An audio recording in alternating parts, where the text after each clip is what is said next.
y amén. Segundo libro de Samuel, capítulo número 12, verso 13 al 16, hasta el 15, perdón, hemos leído. Dice el Señor: entonces dijo David a Natán: pequé contra Jehová. Y Natán dijo a David: también Jehová ha remitido tu pecado, y por esa causa, dice ahí, no morirás. Ya usted conoce el trasfondo del estudio que se viene realizando viernes a viernes con el libro de Samuel. Sí, David había cometido graves faltas una tras de otra. Sí, penosamente un tiempo, un periodo, una transición de tiempo en la vida de David fue una página negra en su, diríamos así, en su currículum. Sí, fue un desenlace también nefasto, las consecuencias que llevaría Dios a cabo a consecuencia de esa obstinación y esa rebeldía por parte de un hombre de Dios, pero que en su debido momento cayó en lo más profundo del pecado. David, como usted ya lo sabe, había cometido adulterio. David había asesinado bajo su dirección, a un hombre, dando orden a su ejército que lo abandonaran prácticamente en batalla y lo eliminaran los enemigos. David incurrió en falta tras falta y Dios cayó por casi un año. Esta situación de alguna manera trajo a la vida de David una conciencia inmutable, trajo a él una dureza de corazón y llevó ese año de vida prácticamente indiferente por toda la maldad que había realizado. La Escritura pues nos narra que fue Dios quien, tomando la iniciativa, le envía un profeta. Este profeta se llama Natán y es él, a través de una parábola, que le hace notar a David que era el culpable de todas estas faltas y que él merecería de parte de Dios casi ser castigado.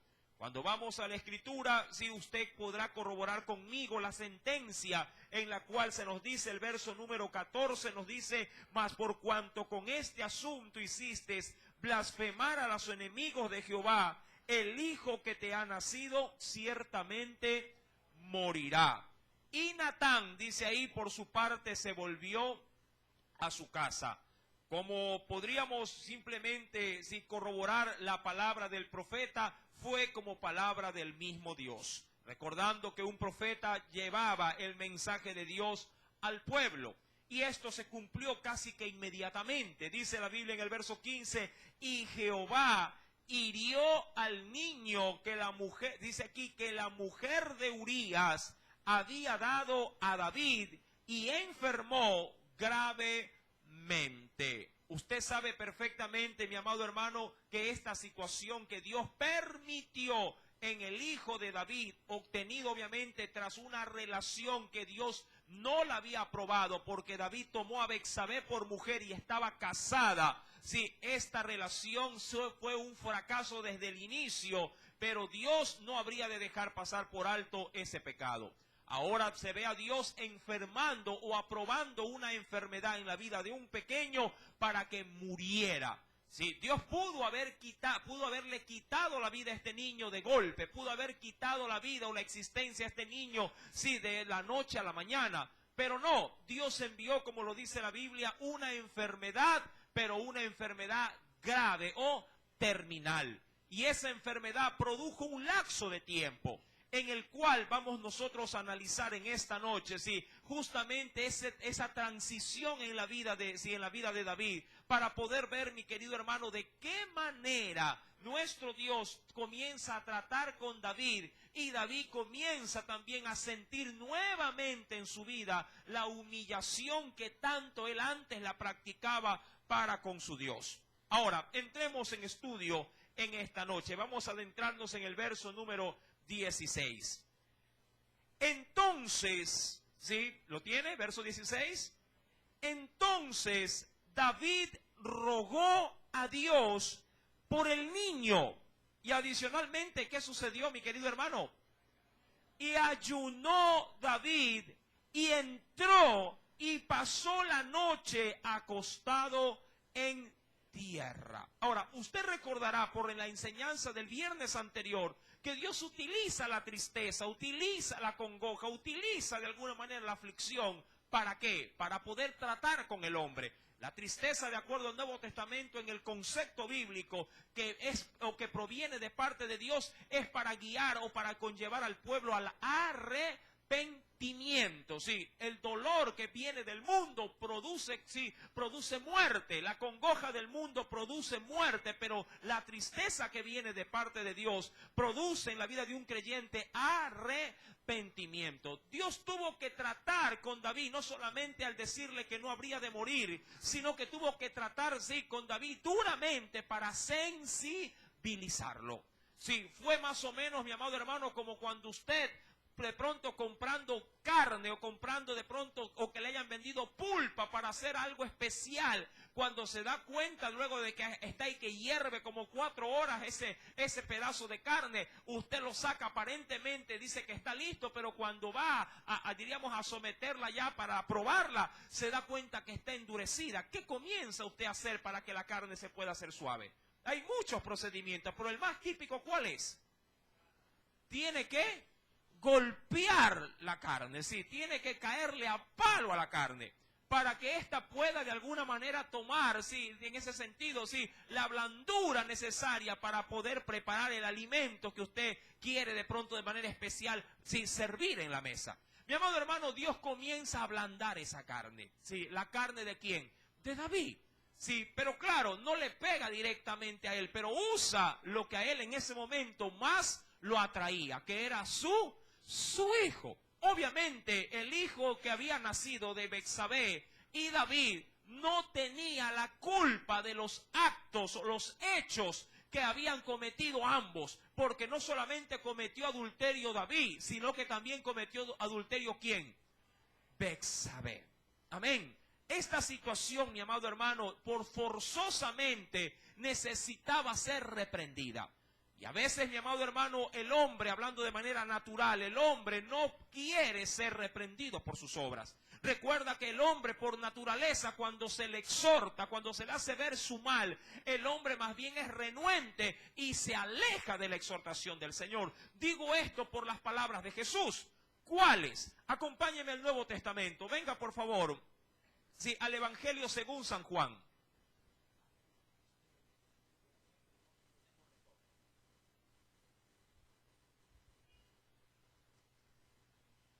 Acompáñeme, por favor, al Evangelio según San Juan. ¿Lo tiene? Hay un texto que lo hemos leído en un sinnúmero de oportunidades y que es muy válido tomarlo en esta hora. Sí, en el capítulo número 3 del Evangelio según San Juan, versículo número 20.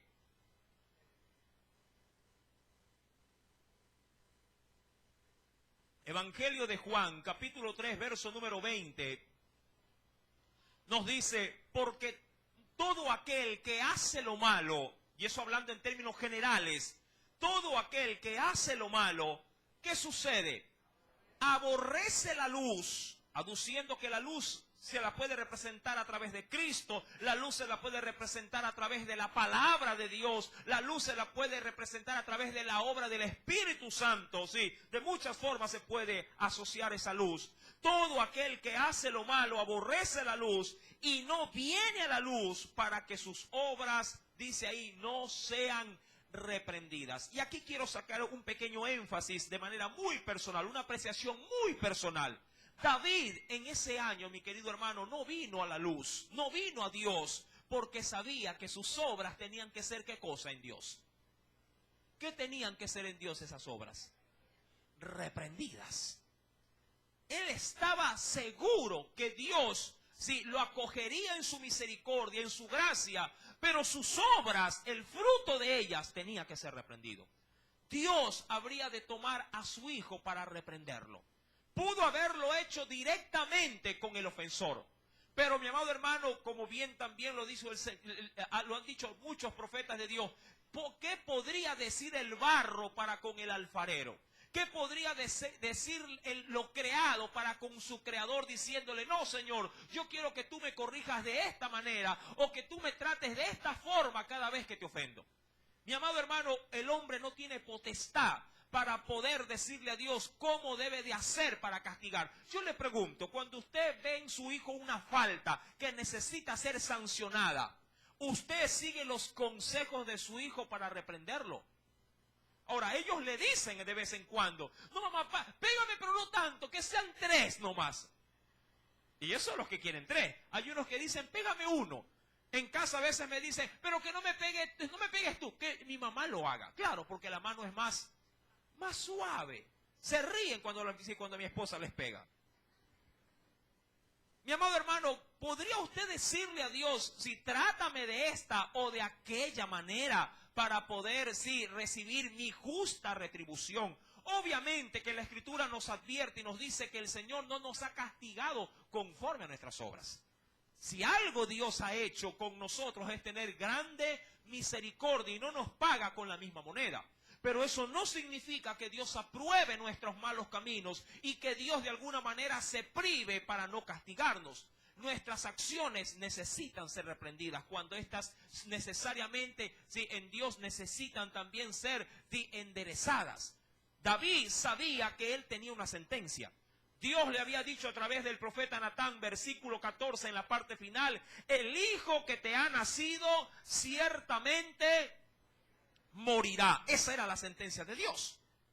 Y obviamente, me imagino yo que en esa misma noche o al día siguiente máximo, el hijo, como lo dice el versículo número 15, Jehová hirió al niño que la mujer de Urías había dado y enfermó gravemente. Pero David hace algo, no digo inusual, hace algo de acorde, sí, al Dios al cual él conocía. ¿Por qué digo de acorde? Porque porque David también sabía que al Dios al cual él servía era un Dios conocido como de grande misericordia.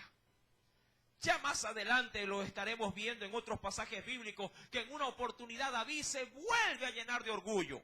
Sí, ya no para de pronto pecar con adulterio, sino que para poder de alguna manera enaltecerse a sí mismo y hace establecer en su nación un censo que para Dios fue una locura y para muchos de sus generales también. Le dicen, pero ¿para qué quiere censar al pueblo? Quería censar sobre todo a cuánta gente tenía con poderío militar David.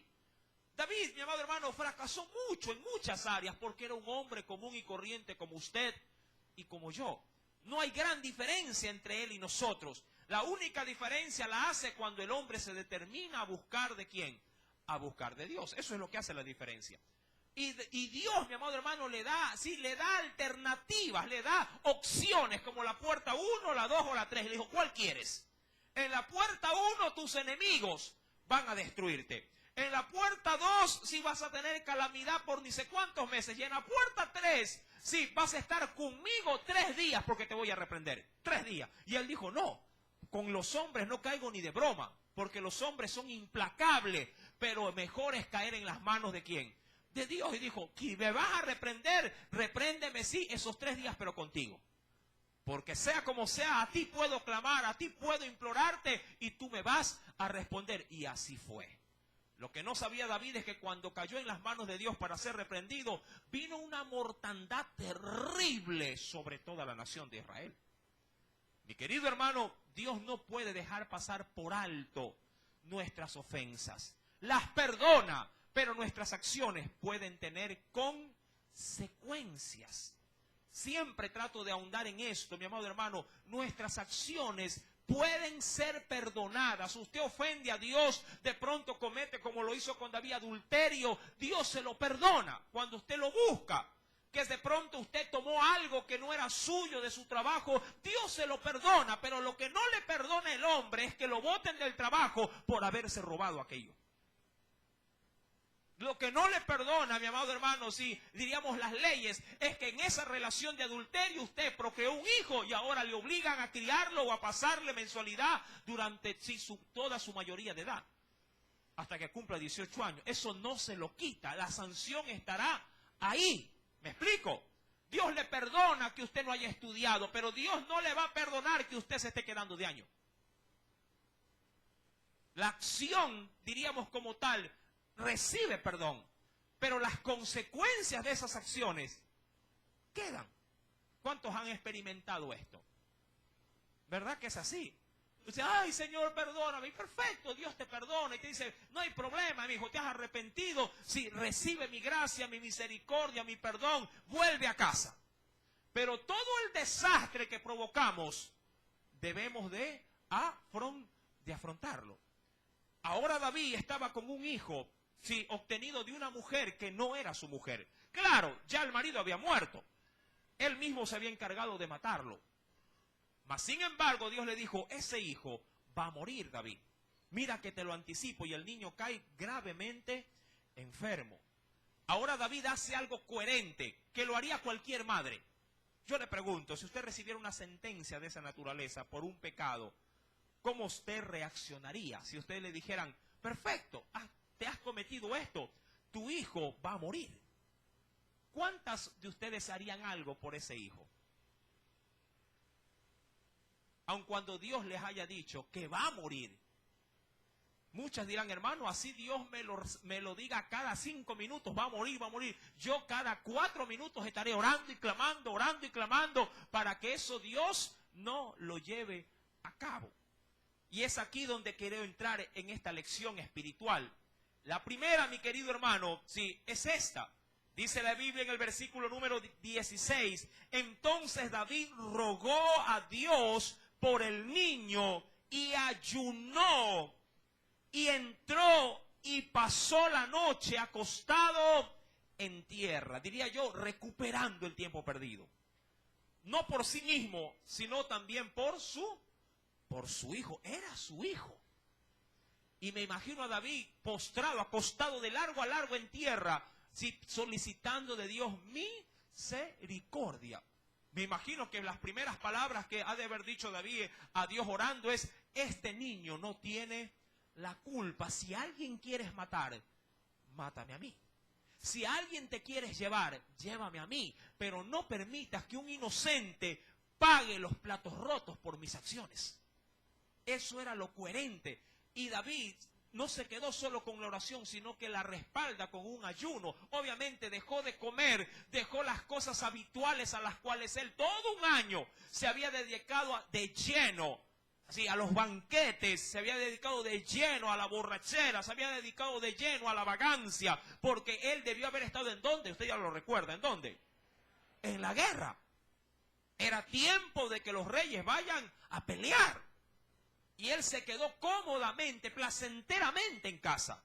Mi amado hermano, y él comienza a hacer una acción en Dios para tratar de equiparar todo ese mal. Y dice la Biblia, verso número 17, y se levantaron los ancianos de su casa y fueron a él para hacerlo levantar de la tierra, mas él no quiso ni comió con ellos pan. Es decir, que los ancianos le dijeron, pero David, sí, por favor, sale de ese estado, te estás haciendo daño. Es verdad, Dios te ha dicho una palabra, pero sí, pero tienes que volver en sí. Hay un reino que está a tus expensas todavía.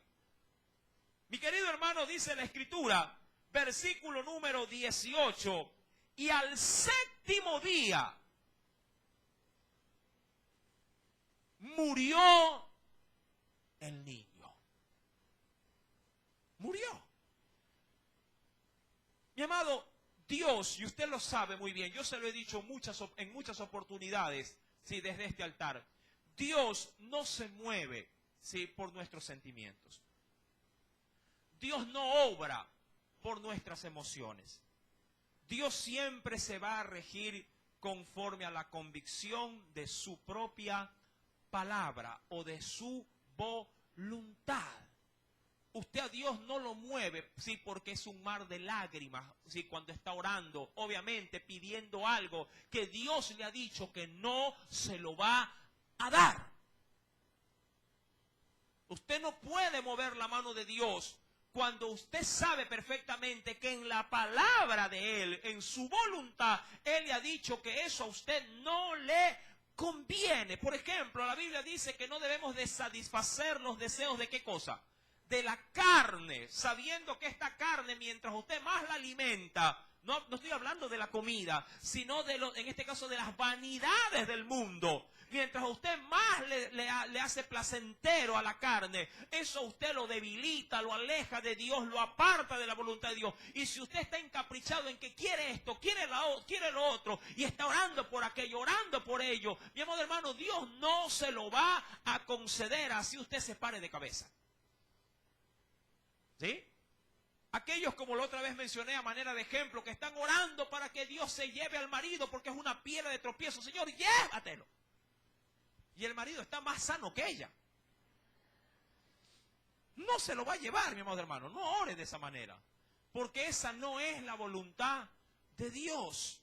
Dios no ha venido para que las vidas se pierdan, sino para que sean salvadas. Y usted es el instrumento que Dios puede usar para salvar a ese marido. Tiene que pedir conforme a la voluntad de Dios. Esto me recuerda dos escenarios bíblicos. El primero, el de un profeta. Así como Natán fue el instrumento que Dios usó para darle una sentencia dura a David, Dios también, en un caso anterior, le daba una noticia o le hacía saber a un profeta, a un gran profeta, que un rey habría de morir, que un rey habría de ser desechado, sí, del reino, hablando del profeta Samuel. Samuel fue quien vio surgir a este rey, al primer rey de Israel. Fue de hecho de mucho agrado a los ojos de Samuel, y muchos dirían que él simpatizaba con el rey Saúl. Era de su agrado, porque este hombre fue, digamos, de gran esplendor. La Biblia dice que tenía una talla, una estatura que sobresalía de hombros hacia arriba a cualquiera otro habitante de Israel. Era una especie como de un hombre gigante, pero bien fornido, hermoso de aspecto, tenía pinta de rey. Y eso cautivó al profeta y dijo, Señor, ¿es este? Dijo, sí, ese es, úngelo. Y lo ungió. Mi amado hermano, y tuvo un apego, una inclinación el profeta por este hombre.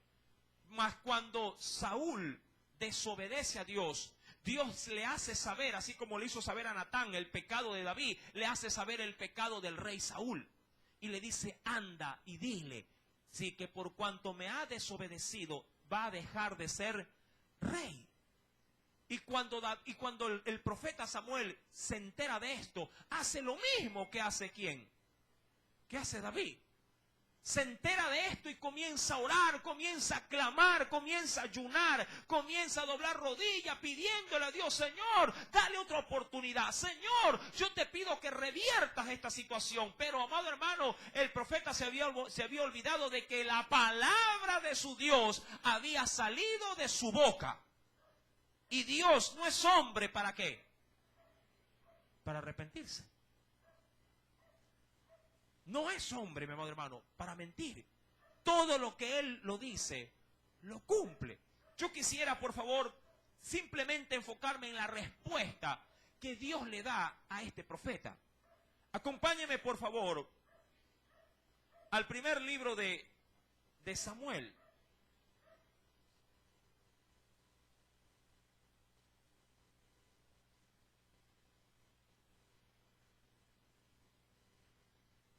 En el capítulo número 15,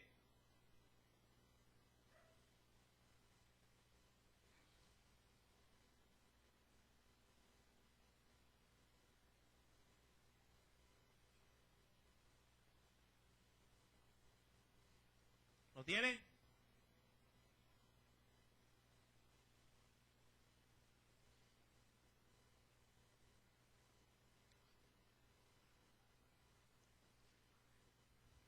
Perdón, 16, el siguiente capítulo. 16, mira lo que nos dice el Señor. Versículo primero.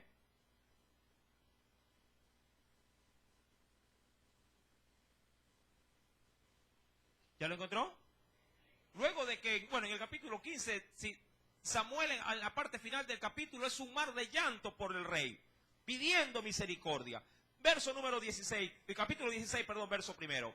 dijo Jehová a Samuel, al profeta, ¿hasta cuándo? Ya me imagino yo cuánto tiempo debe haber estado orando o clamando por el rey. ¿Hasta cuándo llorarás a Saúl? ¿Sí? ¿Hasta cuándo? Habiéndolo yo desechado para que no reine sobre Israel. Llena tu cuerno de aceite y ven, y te enviaré a Isaí de Belén, porque de sus hijos me he provisto de rey. Y el profeta tuvo que dejar el llanto, dejar la amargura, dejar la congoja y ponerse a hacer la voluntad ¿de quién? De su Dios. Mi amado hermano, a Dios no lo conmueven las lágrimas. Cuando esas lágrimas no están conforme a la voluntad de nuestro Dios. Siempre ten este precedente. Sí, me recuerdo también, porque le dije que habían dos escenarios que me hacen acordar de este pasaje de David. El otro es con el rey, perdón, con el patriarca Moisés. Moisés, luego de que tiene un encuentro maravilloso con Dios en el monte Sinaí, Dios aparece en medio de una zarza. Y ahí Dios le establece su voluntad. ¿A quién? A Moisés. Y le dice, anda porque yo entraré a Egipto y lo libraré. Y tú vas a ser el medio por el cual esa nación va a quedar, en este caso va a quedar, a tu responsabilidad, a tu guía. Y ahí usted sabe muy bien que Moisés le dice al Señor, pero yo no creo que sea digno para esto, no sé hablar, me siento de pronto poca cosa para hacerlo. Estoy simplemente transliterando palabras. Y Dios le dice, no, tú lo vas a hacer y de hecho te voy a dar pruebas, evidencias, señales para que lo haga. Y él comienza en ese momento a experimentar muchos milagros ahí en el monte. Uno de esos milagros es que su mano se salió, leprosa. La metió dentro de su seno y cuando la sacó era toda llena de lepra. Otra vez la metió y la sacó limpia como la carne de un bebé. Luego tiró su vara en tierra y se hizo una culebra, una serpiente. Mi querido hermano, y cuando baja Moisés de ese lugar tan glorioso, con un encuentro tan especial, cualquiera diría, viene bajando de la misma gloria de Dios. Apenas decide él ir con su mujer y sus hijos para ir a Egipto a cumplir la voluntad de Dios, la palabra dice que Dios salió al encuentro y lo quiso matar. ¿A quién? ¿A quién? A Moisés. Diríamos así, el Dios que el día de ayer le había dicho que ahí iba a ser el instrumento de gran poderío en la mano de él para libertar a una nación entera, al siguiente día Dios lo quería matar. Muchos no han leído de pronto este tipo de pasajes bíblicos, pero yo deseo que usted venga conmigo y me acompañe al libro del Éxodo, allá en el capítulo 4. Tenga por cierto que en ese momento Moisés debió haber hecho un acto de conciencia, pero muy concienzudo, muy profundo.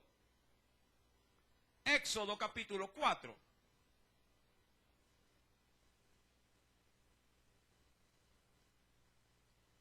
¿Lo tiene?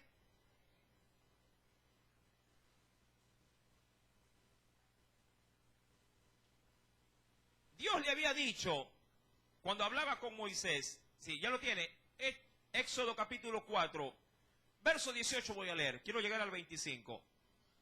Así se fue Moisés, es decir, ya bajaba del monte. Así se fue Moisés y volviendo a su suegro Jetro, le dijo, iré ahora y volveré a mis hermanos que están en Egipto para ver si aún viven. Y Jetro le dijo a Moisés, ve en paz. Dijo también Jehová a Moisés en Madián, ve y vuélvete a Egipto, porque han muerto todos los que procuraban tu muerte. Entonces Moisés tomó su mujer y sus hijos, y los puso sobre un asno y volvió a la tierra de Egipto. Tomó también Moisés la vara de Dios en su mano, y dijo Jehová a Moisés, cuando hayas vuelto a Egipto, mira que hagas delante de Faraón todas las maravillas que he puesto en tu mano, porque yo endureceré su corazón de modo que no dejará ir al pueblo. Y dirás a Faraón, Jehová ha dicho así, Israel es mi hijo, mi primogénito. ya te he dicho que dejes ir a mi hijo, para que me sirva, mas no has querido dejarlo ir. He aquí, yo voy a matar a tu hijo, tu primogénito. Eso hablando del mensaje que Moisés tenía que darle a conocer ¿a quién?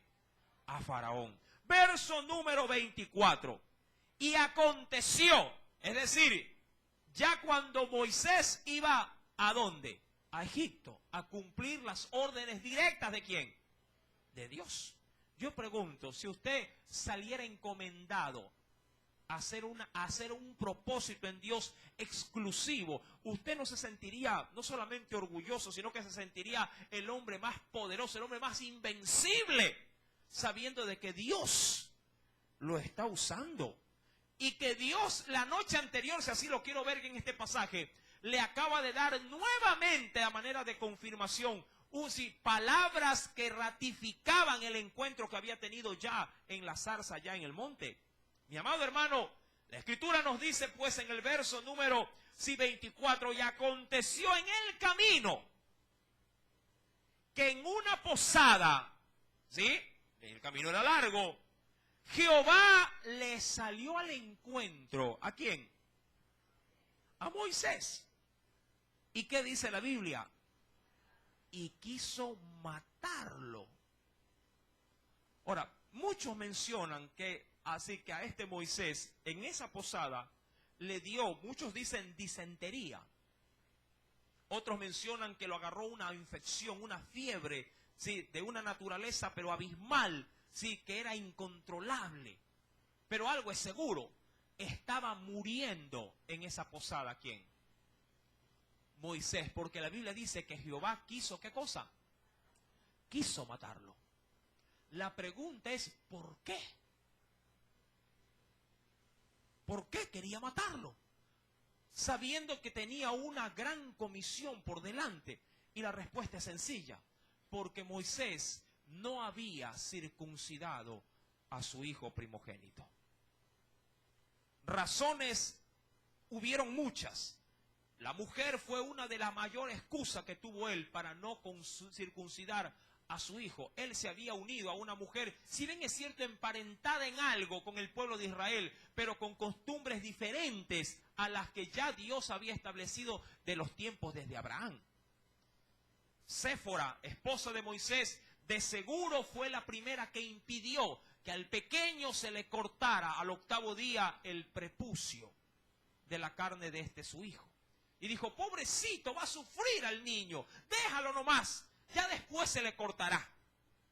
Como muchas dicen de pronto, sí, en la actualidad con sus hijos. Pero no le obligues a la criatura, ya después él va a buscar de Dios. Y lo dejan viendo Bart Simpson ahí en la casa. Y los padres vienen a la iglesia. Mi amado hermano, Dios había dado órdenes. ¿Sí? Dios había dejado establecido ya en el pueblo, ¿sí?, esta situación. Y Moisés no lo hizo. Y la Biblia dice, la Escritura, en el versículo número 25, entonces Séfora, ¿sí?, la esposa de ¿quién? De Moisés, tomó un pedernal, un cuchillo de piedra afilado y cortó el prepucio de ¿quién? La misma que estaba impidiendo que lo circunciden, tuvo que haberlo ahora hecho ella con su propia, y ya no con las atenciones médicas ni con las curaciones. Cuando uno sale de viaje, por lo menos lleva lo más esencial. Y estaba en una posada. Esta situación, mi amado hermano, de seguro hizo una fracción, es decir, ya después Moisés avanzó solo y tuvo que dejar a su mujer y a sus hijos ¿en dónde?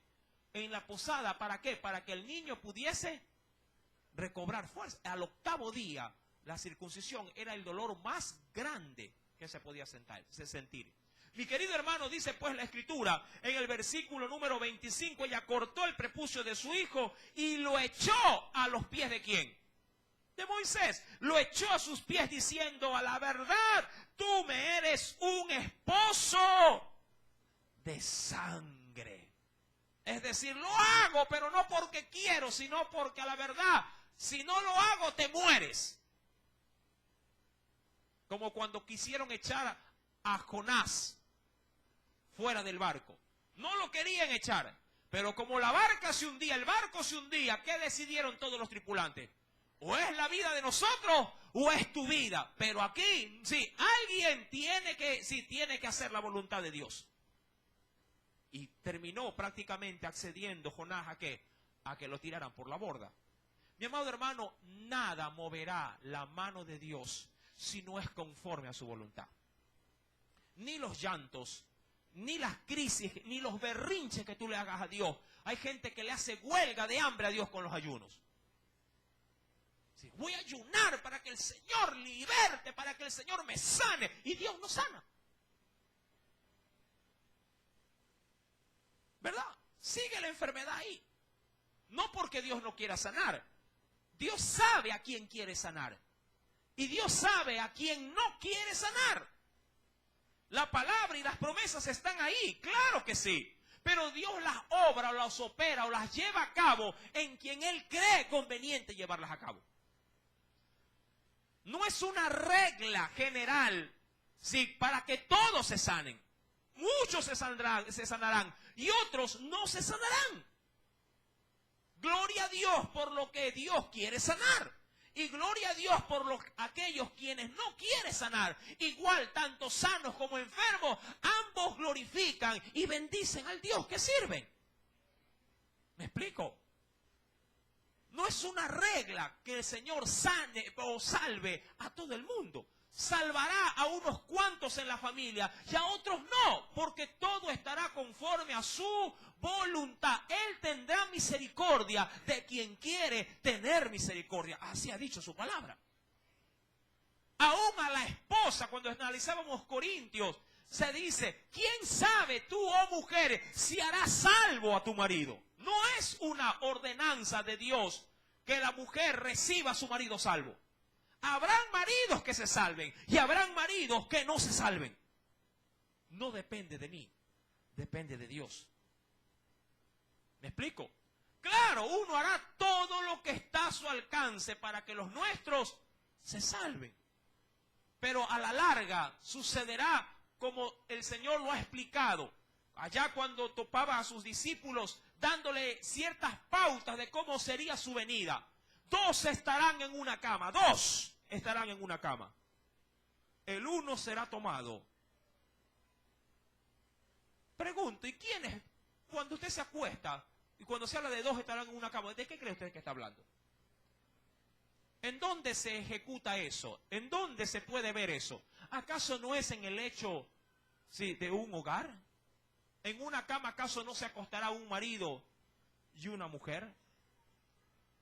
Mi amado hermano, Dios, vuelvo y repito, no se mueve por sentimentalismos, ni es emocional. La Biblia, cuando vamos a 2 de Samuel, ¿sí?, nos hace ver de qué manera David ruega, dice en el verso número 16, ruega a Dios por el niño, ayuna, dice aquí también David, y entró y pasó la noche acostado en tierra. Diría cualquiera, mi querido hermano, si oraba, ayunaba y vigilaba.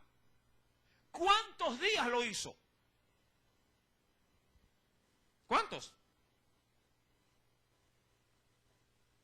7 días. Ahí orando, rogando, Señor, no que no te lo lleve, Señor, no quiero que Él pague los platos rotos por esto, pero ya Dios había hablado. ¿Cuántas cosas a veces pasan en tu vida que tú no quisieras experimentarlas? De pronto el abandono de alguien en el hogar te dejó y tú estás orando y rogando, llorando, enflaqueciéndote, empobreciéndote, quebrantándote en la salud, y estás, Señor, tráelo de vuelta, Señor, yo me muero si ella no viene, si Él no viene. Si se fue, se fue. La vida continúa. Y Dios sigue estando ahí para ti. Dios sabrá por qué no debe devolver. De pronto en su ausencia buscas de Dios, clamas a Dios y cada vez que Él viene te quedas en la casa. Dice, no, mejor que se vaya pues entonces. Porque sin Él, ella me busca. Sin Él, sale a hacer mi voluntad. Sin Él, es una mujer ejemplar. Y Dios permitiendo que se haga su voluntad, no la nuestra. Mi amado hermano, 7 días, sí, David oraba, 7 días ayunó y 7 días hizo vigilia por el niño. Pero el niño, al cabo de los 7 días, dice la Biblia, versículo número 18, y al 7º día murió el niño. Verso 18 dice, y temían los siervos de David hacerle saber que el niño había muerto. Eso implica de que David se había concentrado en un lugar a solas, íntimo, para no ser interrumpido en la oración. Tuvieron miedo pues hacerle saber a David que el niño había muerto, y ellos decían entre sí, cuando el niño aún vivía, le hablábamos y no quería oír nuestra voz. ¿Cuánto más se afligirá si le decimos que el niño ha muerto? Bueno, podría llegar a pasar lo que se suele ver de pronto en los funerales de personas que no tienen la esperanza en Dios. Usted ha visto cómo a veces la gente se quiere meter hasta en los féretros con el muerto cuando los están metiendo en la bóveda. ¡Ay, no te lo lleves! ¡Ay, ay, y ay! Y ahora, yo no digo que no hay dolor. Yo no digo que no hay tristeza. Yo no digo que no hay quebrantamiento. Pero, amado hermano, en Dios, el que tiene esperanza en la palabra, no se aferra al que ha muerto, sino que se aferra a aquel que puede levantar a un muerto, sí, de entre este mundo. A Él se aferra. Él es su consuelo. Mi amado hermano, y el pueblo temió. Quienes servían a David dijeron, ¿cómo le diramos la noticia? Porque si estando con vida ha hecho lo que ha hecho, si muere el dolor lo va a consumir. Y al 7º día el niño murió, y temían los siervos de David hacerle saber que el niño había muerto, diciendo entre sí, cuando el niño aún vivía le hablábamos y no quería oír nuestra voz. ¿Cuánto más se afligirá si le decimos que el niño ha muerto? Mas David, viendo a sus siervos hablar entre sí, entendió que el niño había muerto. Por lo que dijo David a sus siervos, ¿ha muerto el niño? Y ellos respondieron, ha muerto. Entonces David se levantó de la tierra, se lavó, se ungió, cambió sus ropas y entró a la casa de Jehová. ¿Y qué dice la Biblia que hizo? Y le reclamó, ¿qué dijo? ¿Qué dice ahí? Y adoró. Qué preciosa, reacción de un hombre que terminó aceptando, ¿qué cosa? La voluntad de su Dios. ¿En dónde, mi amado hermano, se puede magnificar la obra de Dios? En quien simplemente desea hacer la voluntad de Dios y no la hace, o anhelándola, mi amado hermano, la lleva a cabo. ¿Quién realmente puede llegar a adorar? Hay una preciosa parábola que Jesús la usó para darnos esta lección. En el Evangelio según San Mateo, en el capítulo número 21, verso 28,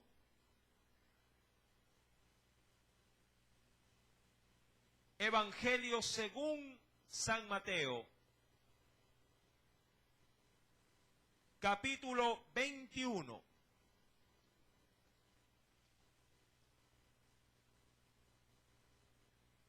Verso número 28.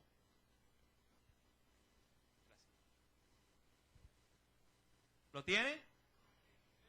Esta parábola es fascinante, muy pocas veces leída, le cuento, y predicada. Dice ella Pero ¿qué os parece? Un hombre tenía 2 hijos y acercándose al primero le dijo, ¿quién? El padre. ¿Qué le dijo a su primer hijo? Hijo, ve hoy a trabajar en mi viña.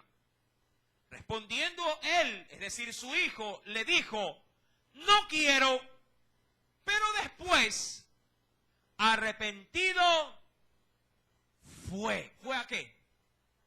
A trabajar en la viña. Verso número 30. Y acercándose al otro, me imagino a su segundo hijo, le dijo de la misma manera. Es decir, que le dijo, ¿qué cosa? Hijo, anda a trabajar ¿a dónde? A la viña. De pronto los vio holgazanes, los vio vagos, los vio sin, diríamos así, sin oficio ni beneficio. Y el padre dijo, para tener a estos aquí, si diríamos pensando en la inmortalidad del cangrejo, mejor que vayan sí, a mi parcela de tierra y se pongan a hacer algo de provecho. ¿Cuántas veces así están los muchachos en la casa? ¿Ah? ¿Verdad? Usted está de pronto ahí atareadísimo en muchas cosas y los muchachos bien tendidos de largo a largo en una cama, sí, con un celular. Y usted está, ayúdame, ayúdame. Y los muchachos, ya voy. Y pasan horas de horas. Verso número, en mi casa eso no pasa.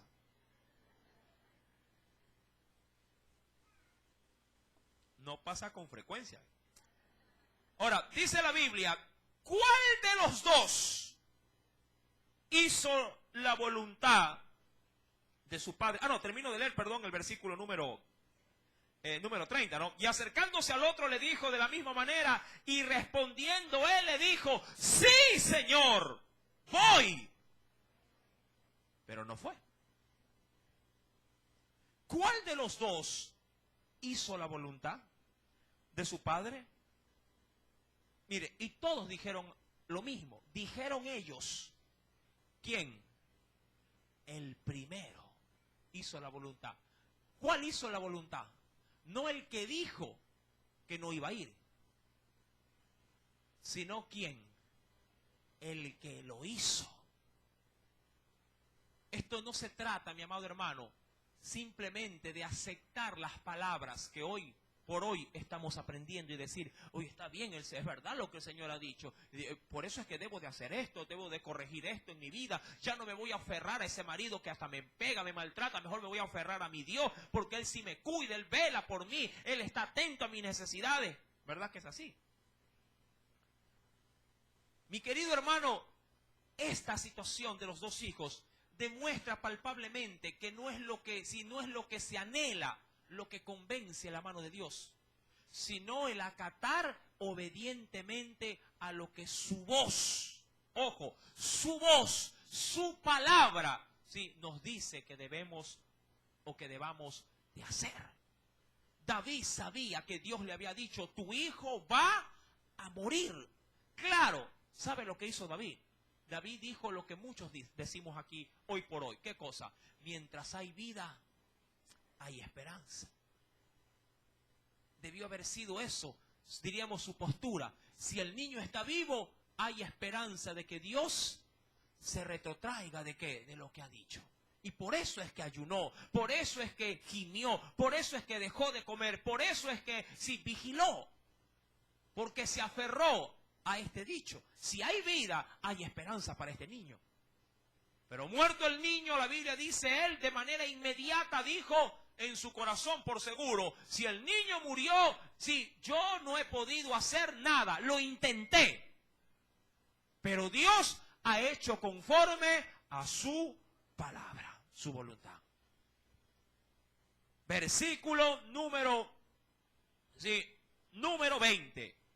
Entonces David se levantó de la tierra, se lavó, se ungió, cambió sus ropas, entró a la casa de Jehová y adoró, que es sinónimo de ¿qué? De alabanza, ¿sí? De aceptar la voluntad de Dios. Después vino a su casa y pidió, es decir, ¿qué cosa? Alimento. Y le pusieron pan y comió. Ahora, esta situación de seguro dejó boquiabierto ¿a quiénes? A todos los que le habían visto, sí, la humillación de él a consecuencia de todo esto. Dice el verso número 21, y le dijeron sus siervos, ¿qué es esto? ¿Qué has hecho? Es decir, has actuado al revés. Porque la gente se entristece, llora, brinca, patalea cuando la gente cercana a uno muere. ¿Verdad que es así? Porque aún hasta en la enfermedad no hay tiempo para esto, pero cuando ya mueren, entonces, ¡ay! Ahí es el desconsuelo, vienen las lloronas, todo sucede.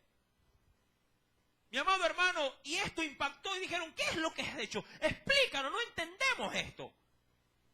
Porque el niño, dice ahí, viviendo aún, ayunabas, llorabas y muerto, ahora te levantaste y has comido, comiste pan.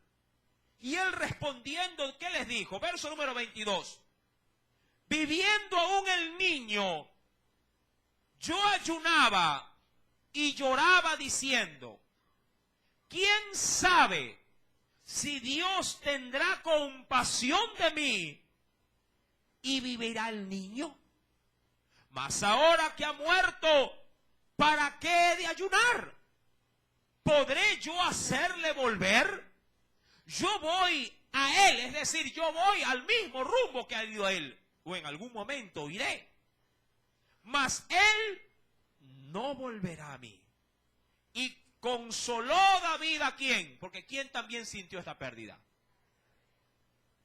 Ahí, mi amado hermano, Dios prácticamente ¿qué hizo?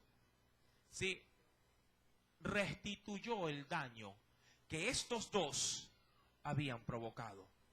Y consoló David a Betsabé, su mujer, y llegándose a ella, durmió con ella, y ella le dio a luz un hijo, y llamó su nombre. Mire, de todo esto, ¿quién salió de esto, mi amado hermano?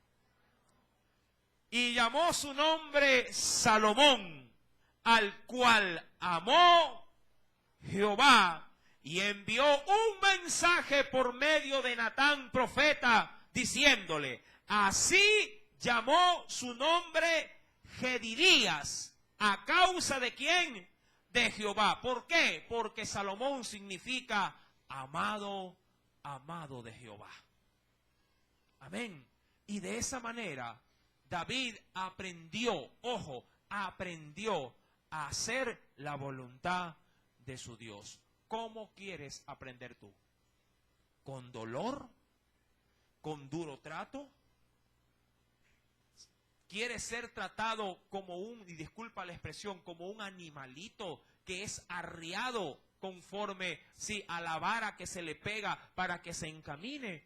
¿O quieres obedecer, sí, a su voz de una manera, diríamos así, congraciada con tu Dios, obedeciéndole a su voz y no temiendo a su reprensión? ¿Cómo quieres obedecer al Señor? Muchas veces nos quejamos con nuestros propios hijos, diciendo que ellos son tercos, que son como el burrito, que están en la edad del burrito, ¿verdad? ¿Cómo somos nosotros con nuestro Dios?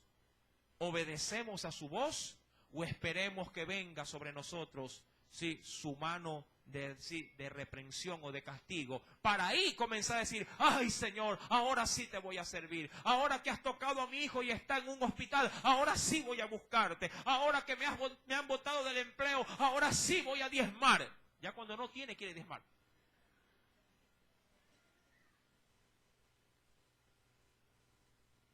¿Verdad que somos mal llevados?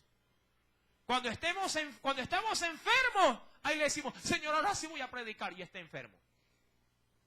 Y cuando está sano, en donde menos se lo ve, es predicando la palabra. Porque está haciendo, ¿qué cosa con la salud? Que Dios le ha dado. Está haciendo dinero. ¿Se da cuenta? Está enfermo y pide salud. Y en su enfermedad clama a Dios para que Él lo liberte, porque dice Él, o se ha comprometido a Él, a que le va a servir. Y Dios le envía la salud. Y lo primero que hace con esa salud es irla a desgastar en el mundo. Hay quienes claman y oran a Dios por un vehículo. Señor, si tú me das un vehículo al servicio de la obra, te lo voy, será tuyo, Señor. Y quienes menos se suben en ese carro son el pueblo de Dios para ser transportado a la obra. Yo soy renuente, siempre lo he dicho y no he cambiado de opinión. Lo hago a petición de quien me lo pide. Soy renuente a orar por muebles y enseres, entre ellos vehículos. Renuente a hacerlo. Hermano, ore por mí, ore por el carro, hermano, que sea una bendición de Dios. El Señor sabe que es para la obra. ¿Seguro? Sí, hermano, vea. Más de uno, sí, nunca han llevado a ni un solo hermano a ningún lado. ¿Sabe por qué? Porque Dios no quiere tratar ni con las casas ni con los carros. Dios quiere tratar con los corazones. Tocado el corazón del hombre, ese hombre podrá quedar hasta desnudo por su prójimo. Pero si no toca los corazones, de seguro todo lo que él tiene nunca será para la gloria del Dios que se lo ha provisto. Mi amado hermano, espero que hoy Dios haya golpeado nuestras conciencias antes que nuestro propio cuerpo. Obedezcamos por amor, nunca por temor. Amén. Que Dios añada mucha bendición a su palabra. Aleluya. Oremos. Amantísimo Padre Celestial, nuevamente